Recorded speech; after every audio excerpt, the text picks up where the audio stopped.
It's time to get moving with good nutrition again, and our favorite virtual run is back.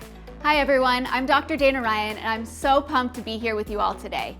So let's dive into the good nutrition we all need to prepare our bodies to perform well while running. So about an hour before your run, have a Formula 1 shake to get the carbs and other nutrients that your body needs. Then drink some caffeine about 15 to 30 minutes before your run to feel energized. And of course, you've got to replace the electrolytes your body loses during the run. So for every hour you're running, you want to rehydrate.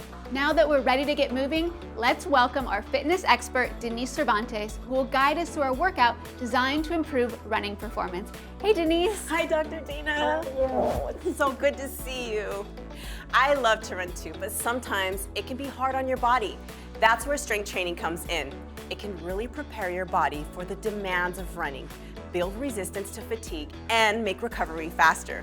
You'll have more durable muscles and stability to lower the risk of injury, and your joints will be able to handle the stress. That's so true, and that's awesome, Denise. We can't wait to see your top 10 strength training moves. So now that we're prepared with good nutrition, Denise is gonna get you warmed up and ready to move. The first move we're doing is a plank. Now, a plank is super important because it works on your core endurance, and you need core endurance when you are running. Let's get into it. So we're gonna take it into a high plank first, okay? Wrists underneath the shoulders, feet shoulder width apart. You're holding in that stomach and you're squeezing onto those glutes. Hold as long as you can. Keep that neck neutral. You wanna stare right in front of your mat.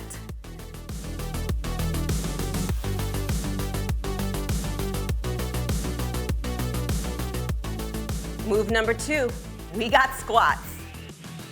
Now squats are really important because we need our legs when we run, so why not strengthen them? Let's get into it. With a squat, feet are shoulder width apart, roll those shoulders down and back, abs are tight. We're gonna come down, take those arms up, and then just stand right back up. Remember to keep those feet nice and flat. Good. Awesome. Just take it to as low as you can go, gradually get lower as you keep squatting.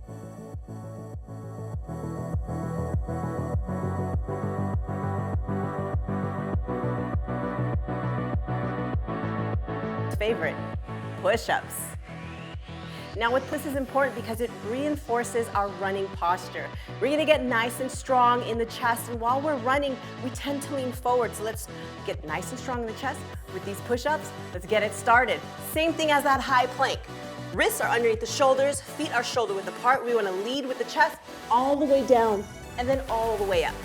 If you wanna modify, knees hit the ground, glutes stay nice and tight. Same thing all the way up, all the way down.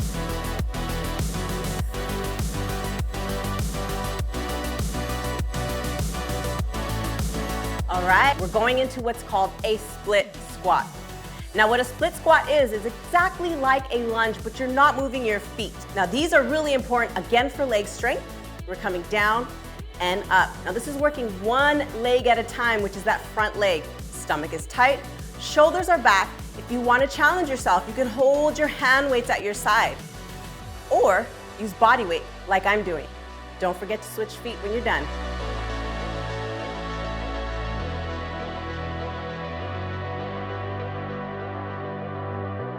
All right, next up, we got the bicycle crunch. Another one of my favorites, really good for the abs. And of course, we need that core for our runs. Backs flat against the mat.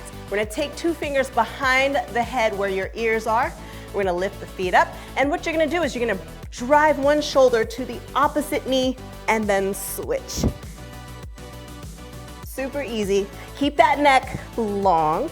Chin slightly tilted, but not too much.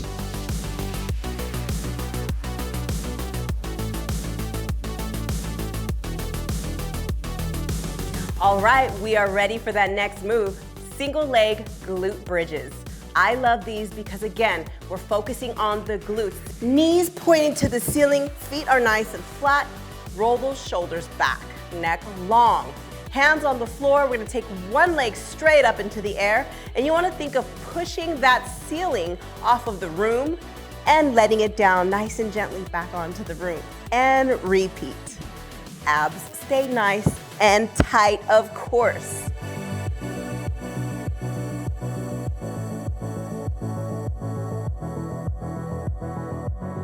All right, our next move is a lateral step up. Now, you can do this on your staircase using that first stair, or if you have a step like me, to drive your body straight up, come down controlled, landing on that foot softly, and coming up off of that foot softly.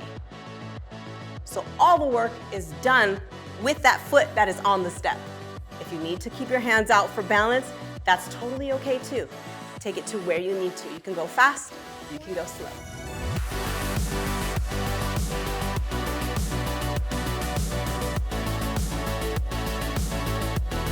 Next move, we got bent over rows. These are one of my favorites. We get to really focus on reinforcing that running posture. Where your weight is in that front foot, lean the chest forward and pull those weights into your rib cage. When you get tired of this stance, all you would do is switch legs. Keep those elbows in and drive them on the sides of the body. You should feel the elbow grazing the sides of the body. All the way down and all the way up.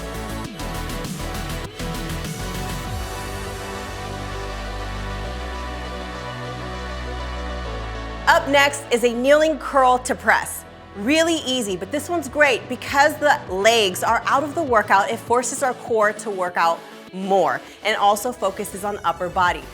My knees are shoulder width apart. I roll the shoulders down and back, and I bring my palms up this way, curling it up, and then pressing it overhead, and then coming back the way you came.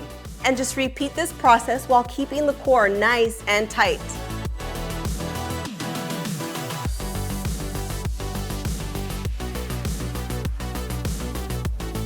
This move is called a single leg deadlift. This is going to help you with coordination and balance throughout your run. Now, the way you do this is you start with your feet shoulder width apart. You're gonna take one toe and just slide it back. That's your starting position. Now, slight bend in the knee of the front foot, and we're coming down with those dumbbells towards the knee and standing up, driving that heel into the ground as you come up. Now, the important part here, working on the core, so keeping the core tight. You're sticking the glute out and squeezing the glute to come back up.